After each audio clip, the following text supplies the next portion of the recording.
ఆంధ్రప్రదేశ్ ఉప ముఖ్యమంత్రి పవన్ కళ్యాణ్ తన పదవి చేపట్టిన తర్వాత వస్తున్న సినిమాల విషయంలో అభిమానుల సంబరాలు, ప్రీమియర్ షోల హడావుడి, టికెట్ల రేట్ల పెంపు లాంటి ఏమాత్రం ప్రాధాన్యం లేని అంశాలను పక్కన పెడితే అతని రాబోయే కొత్త సినిమాకి 2 తెలుగు రాష్ట్రాల సినిమాటోగ్రఫీ మంత్రులు రావడం, వారితో పాటు కర్ణాటక పర్యావరణ శాఖ మంత్రి ఈశ్వర్ ఖండ్రే హైదరాబాద్ శిల్పకళా వేదికకు రానున్నారని సమాచారం. ఈ మంత్రుల వృధా ఖర్చులు, వాళ్ల వెంట ఉండే ప్రభుత్వ యంత్రాంగం పనిగంటలు, పోలీసుల అనవసరపు ఆంక్షలు ఇవన్నీ ఎంత వృధా అవుతున్నాయో ప్రజలు విజ్ఞతతో ఆలోచించాలి.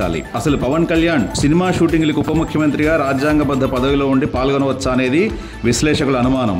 ఒకవేళ ఇటువంటి డిప్యూటీ సీఎం పదవికి అటు సినిమాలు ఇటు పదవి ఏకకాలంలో చక్కబెట్టవచ్చని రాజ్యాంగబద్ధమే అయితే షూటింగ్ సమయంలో అతని వెంట ఉండే సెక్యూరిటీ, ప్రభుత్వ అధికారుల జీతభత్యాలు ఎవరివ్వాలి?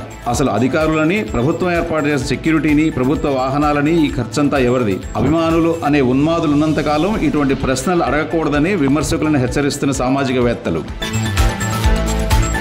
డ్రోన్ కెమెరాలతో మాజీ YCP MP Mithun Reddy Rajahmundry central జైలుకు తరలిస్తున్న సమయంలో వైసీపీ కార్యకర్తలు చేసే కృత్రిమ హంగామాను చిత్రీకరిస్తున్న తూర్పుగోదావరి జిల్లా పోలీసు యంత్రాంగం.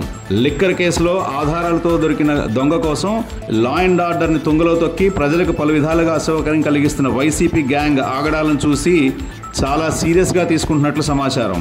ముందు మాజీ ఎంపీ మిథున్ రెడ్డిని కోర్టు ఉత్తర్వుల ప్రకారం జైల్లో వేసేసిన తర్వాత ఈ హడావుడి చేస్తున్న వారిని పేరు పేరున తమ స్టైల్లో హ్యాండిల్ చేద్దామన్నది పోలీసుల వ్యూహం కావచ్చు.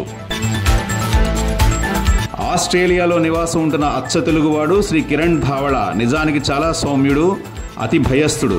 సాఫ్ట్వేర్ ఉద్యోగి, భార్య, పిల్లలు, అమ్మా నాన్న, కుటుంబం ఇవి తప్ప వేరే ప్రపంచం ఎరగని ఫ్యామిలీ మ్యాన్. అనూహ్యంగా బిట్కాయిన్ అనే ఒక తెలియని చట్టంలో ఇరుక్కున్నాడు. అనేక మంది అనేక రకాలుగా చిత్రవధలు, అనేక రకాలుగా మోసాలు. ఎక్కడో ఆస్ట్రేలియాలో ఉన్న అతన్ని ఇండియాలో, ఆంధ్రప్రదేశ్లో, విశాఖపట్నంలో ఉన్న కొంతమంది దౌర్భాగ్యులు బ్లాక్మెయిల్ చేస్తున్నారని విశ్వసనీయ సమాచారం. ఎవరికి చెప్పుకోవాలో తెలియట్లేదు పాపం. ఎలా ఇలాంటి అపవాదుల నుండి బయటపడాలో కూడా తెలియటం లేదని చాలా వాపోతున్నారు. రాష్ట్రాల అసెంబ్లీలు, దేశ పార్లమెంటు, రాజ్యాంగ దేవాలయాలు, కులమతాలకు అతీతంగా ప్రతి ఒక్కరూ దేవాలయాలుగా భావించుకునే ఈ దేవాలయాల్లో మనం నియమించుకున్న పూజారులే ఎమ్మెల్యేలు, ఎంపీలు. అటువంటి రాజ్యాంగాన్ని రచించిన రాజ్యాంగ రూపకర్తల్లో ముఖ్యుడైన మహానుభావుడు గౌరవ డాక్టర్ అంబేద్కర్ బతికే ఉంటే ఇప్పుడు నిజంగా కుమిలి ఏడ్చేవాడు లేదా ఆత్మహత్య చేసుకుని ఉండేవాడు.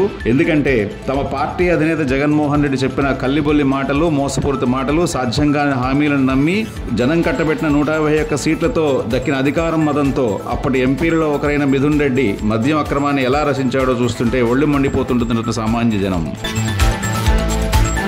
విజయవాడ పండిట్ నెహ్రూ బస్ స్టేషన్లో పనిచేస్తున్న ఉద్యోగులు, ఆ మాటకొస్తే ఏ ప్రభుత్వ ఉద్యోగి కూడా వేరే వ్యాపారాలు చేయడం నేరం. పిఎన్బిఎస్ ఉద్యోగుల్లో కొందరు నరూప రాక్షసులు వడ్డీ వ్యాపారం చేస్తున్నారని విశ్వసనీయ సమాచారం. ఈ విషయం తెలిసి కూడా తమ దాకా వచ్చినా కూడా యాజమాన్యం గానీ, విజిలెన్స్ డిపార్ట్మెంట్ గానీ ఇప్పటివరకు ఎటువంటి విచారణ చేపట్టలేదని తెలుస్తోంది.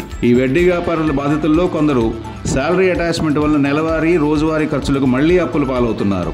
ఏలూరులో ఒక బినామీ దొరికినట్లు మా మైటీవీ ప్రతినిధి తెలిపారు. పూర్తి వివరాలు సేకరించిన వెంటనే 1కి 10 సార్లు ధ్రువపరుచుకుని ఈ ఉదంతాలపై మైటీవీ పూర్తి కథనాన్ని వెలువరిస్తుంది.